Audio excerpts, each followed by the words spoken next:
most people would have kept driving. A freezing night on Highway 89 outside Millbrook wasn't the kind of place you stopped for anything unless you absolutely had to, especially when the temperature had dropped below 20 and ice had turned the asphalt into something closer to glass. But when Marcus Steele Halloway saw the small figure shuffling along the shoulder in the beam of his headlight, wrapped in nothing but a thin house dress, and moving so slowly she barely looked alive, something in him refused to let his throttle hand twist forward. What the elderly woman would confess to him in the next 10 minutes would shake him so badly he'd pull over, kill the engine, and make a call that would bring 30 riders thundering through the night toward a quiet retirement home where darkness had been hiding in plain sight for far too long. But that moment was still ahead. Right now, Marcus was just trying to keep his Harley upright on black ice, while wondering what kind of hell had put an old woman on a freezing highway at 2 in the morning. He eased the bike onto the gravel shoulder and cut the engine, the sudden silence broken only by wind cutting across empty farmland. The woman didn't turn around. She just kept walking, one slow step after another, her bare feet leaving small prints in the frost. Marcus pulled off his helmet and climbed off the bike, his leather vest creaking in the cold. "Ma'am?" he called out, his voice rough from hours of riding. She stopped but didn't look back. He moved closer, boots crunching over frozen gravel. Up close, he could see she was trembling violently, her lips pale, her white hair tangled and wild. She couldn't have weighed more than 90 pounds, and the thin nightgown she wore might as well have been tissue paper. "Ma'am, you gonna freeze out here," Marcus said gently, shrugging off his heavy leather jacket. "Let me help you." She turned slowly, and her eyes, sharp despite her frail body, locked onto his. "You can't take me back," she whispered. Marcus draped the jacket over her shoulders anyway. It swallowed her completely. "Take you back where?" "Meadowbrook," she said, the word coming out like a curse. The home. Marcus had passed the place a few miles back. A large brick building with manicured lawns and a sign that promised comfort and dignity. It looked expensive. "Clean. That where you live?" he asked. She nodded, still shaking. "Where I'm kept." Something in the way she said it made Marcus's stomach tighten. "What's her name?" he asked. "Dorothy. Dorothy Keane." "All right, Dorothy. I'm Marcus. And I'm not taking you anywhere until you tell me why you'd rather freeze to death than go back to a warm bed." For a moment, she just stared at him, as if trying to decide whether he could be trusted. Then her face crumpled, and the words came spilling out. "They're stealing from us," she whispered. "The director. The nurses. They take our medicine and sell it. They take our checks. Last week my roommate Sarah fell and broke her hip, and they didn't call an ambulance for 6 hours because they said it would cost too much." Her voice cracked. "She died 2 days later." Marcus went very still. Dorothy kept going, her words faster now, desperate. "I tried to tell my son, but when he visited, they gave me pills that made me so confused I couldn't talk straight. He thought I was losing my mind. Then tonight, I heard them talking in the hall.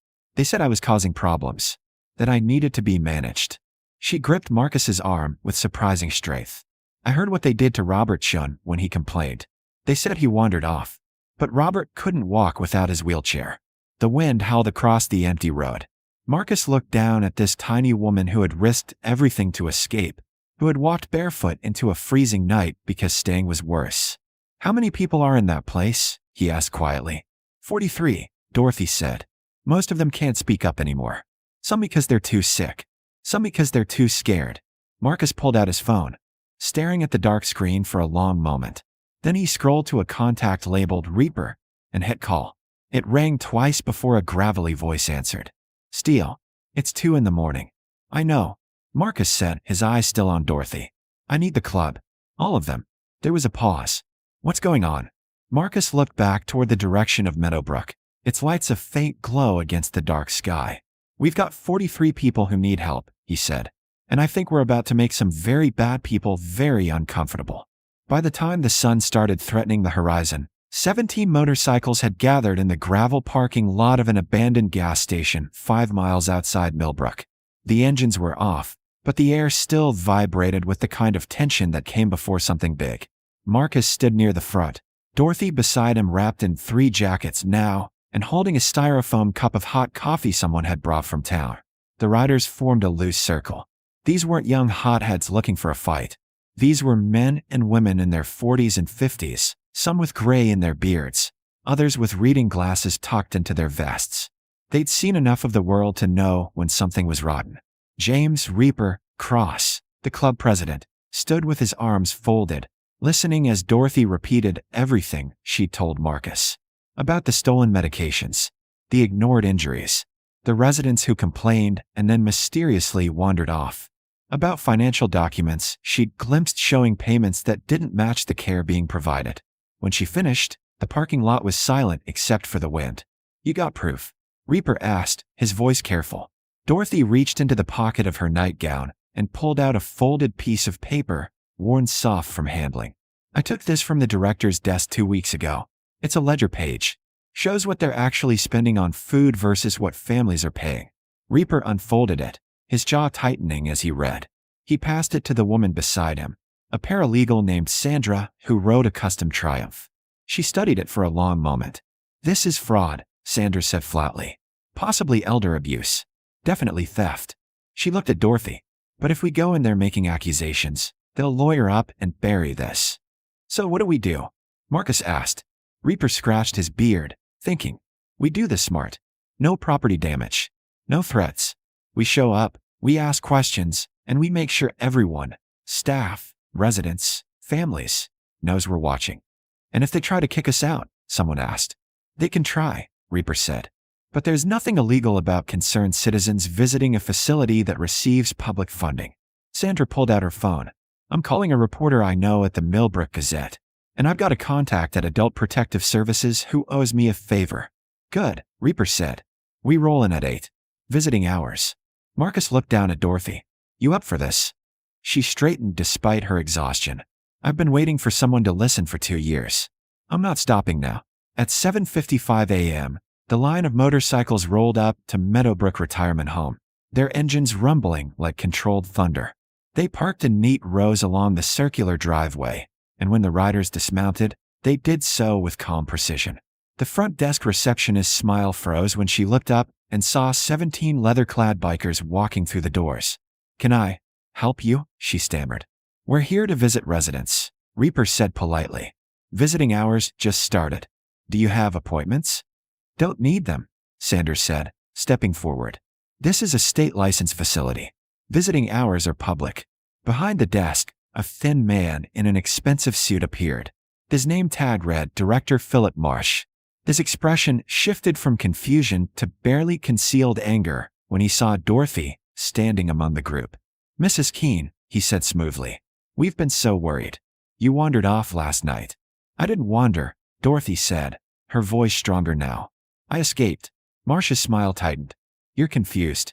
Let's get you back to your room." "She's not going anywhere," Marcus said, stepping between them. Marsh's eyes went cold. "Sir, I don't know who you think you are." "Concerned citizens," Reaper interrupted. "And we'd like a tour of the facility." "That's not possible without prior arrangement." "Then we'll wait in the common areas," Sanders said. "With the residents. I'm sure they'd love the company." For a moment, Marsh looked like he might call security. But then he seemed to notice the reporter who had just walked through the door, camera in hand, and the official-looking woman beside her holding a state identification badge. His face went pale. "Mrs. Chun," Dorothy called out suddenly, spotting an elderly Asian woman in a wheelchair near the hallway. "Tell them what happened to Robert." The reporter's camera swung toward the woman. And in that moment, Marcus saw Marsh realize he'd lost control of the narrative. By noon, Meadowbrook Retirement Home had transformed into something Director Philip Marsh couldn't spin or bury. The common room was filled with bikers sitting beside residents, listening to stories that had been silenced for too long. Mrs. Chin spoke about her husband's disappearance, her voice shaking but clear. A man named Albert showed the bruises on his arms from being restrained. Another woman, named Betty, pulled out letters she'd written to her daughter that had never been mailed. The reporter's camera captured everything. In the administrative wing, Adult Protective Services investigators were going through files while Sandra stood nearby, making sure nothing disappeared. They'd already found discrepancies in medication logs, missing financial records, and incident reports that had never been filed with the state. Marcus stayed close to Dorothy, who sat in a worn armchair surrounded by other residents. Some were crying. Others were angry. But all of them were finally talking. Philip Marsh tried to leave twice. The second time, a state investigator quietly suggested he stay available for questions. By mid-afternoon, police had arrived. Not to remove the bikers, but to take statements. 3 staff members were escorted out in handcuffs, including the head nurse who'd been diverting medications.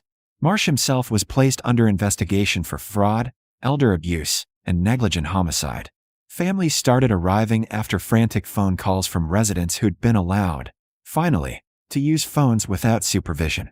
Grown children walked through the doors and saw their parents surrounded by leather-vested bikers who stood and quietly stepped aside, letting families reunite. One woman hugged Dorothy and sobbed. "I thought you were just confused. I'm so sorry I didn't believe you." Dorothy held her tightly. "You believe me now? That's what matters."